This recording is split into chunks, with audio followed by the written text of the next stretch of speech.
The snow fell gently on Fifth Avenue that December evening, coating the city in a soft blanket of white.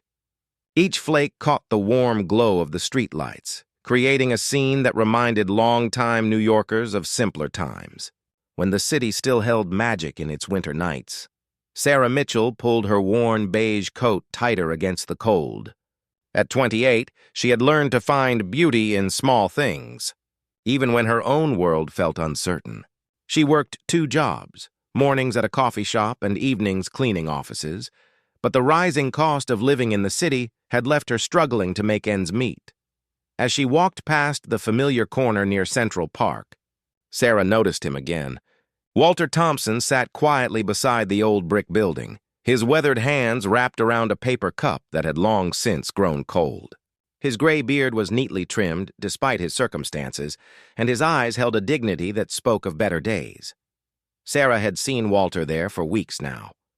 Something about his gentle demeanor reminded her of her grandfather, a man who had taught her that kindness was never wasted, even when you had little to give. Tonight, as she approached the corner, Sarah could see Walter shivering more than usual. The temperature had dropped, and his thin jacket wasn't enough against the December wind. Without hesitation, Sarah stopped at the small grocery store and bought 2 containers of soup and a fresh roll.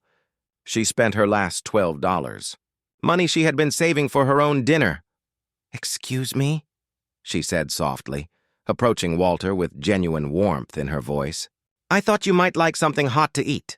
Walter looked up, surprised. In his 72 years, he had learned to recognize true kindness, and he saw it now in this young woman's eyes. "That's very thoughtful of you, miss," Walter said, his voice carrying the gentle cadence of someone who had once been a teacher. "But I couldn't take your meal." "Please," Sarah insisted, kneeling down beside him. "My grandmother always said that sharing a meal makes it taste better." She opened both containers, keeping one for herself. "Would you mind if I joined you?" Walter smiled, the first genuine smile he'd felt in months. "I'd be honored." As they shared their simple meal, Walter told Sarah stories of his teaching days, how he had inspired students for 40 years before illness and unexpected medical bills had changed everything. Sarah listened with the attention her generation rarely showed, asking thoughtful questions and laughing at his gentle humor.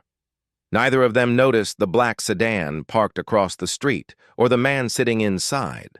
Watching this exchange with growing fascination, James Harrison, CEO of Harrison Industries, had built his empire through careful observation of human nature. At 55, he had seen every kind of person. But what he witnessed tonight was different. In an age of selfishness and indifference, this young woman's genuine compassion stood out like a beacon. James had been driving past when he noticed Sarah stop at the store, then approach the elderly man with such natural kindness. He found himself pulling over, compelled to watch as she not only shared her meal, but gave Walter her attention, her respect. The next morning, James made some inquiries.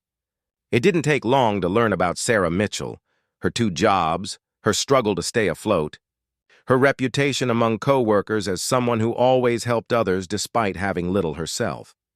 That afternoon, Sarah was surprised when her manager at the coffee shop told her someone wanted to speak with her. James Harrison stood at the counter, dressed simply in a sweater and jeans, looking like any other customer.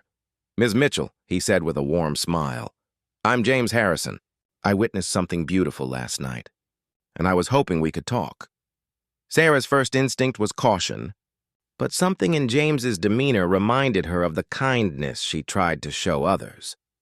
Over coffee, James told her about his company's new community outreach program. "We need someone to head our charitable initiatives," he explained. "Someone who understands that real charity comes from the heart, not from tax benefits or publicity." "I don't have experience in corporate work," Sarah said honestly. "You have something better," James replied. "You have character. The position comes with a substantial salary, full benefits, and the resources to help people like Walter on a much larger scale." Sarah was quiet for a long moment. "What about Walter?" James smiled. "Funny you should ask. Mr. Thompson has agreed to consult with us on our senior citizen programs. Turns out 40 years of teaching gives a person valuable insights into helping others. 6 months later, Sarah stood in the same spot where she had met Walter. But now, instead of being homeless, Walter lived in a comfortable apartment and worked part-time, helping other seniors navigate social services.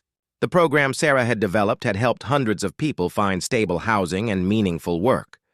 As she watched the evening snow begin to fall, Sarah reflected on how one simple act of kindness had changed not just her life, but the lives of so many others.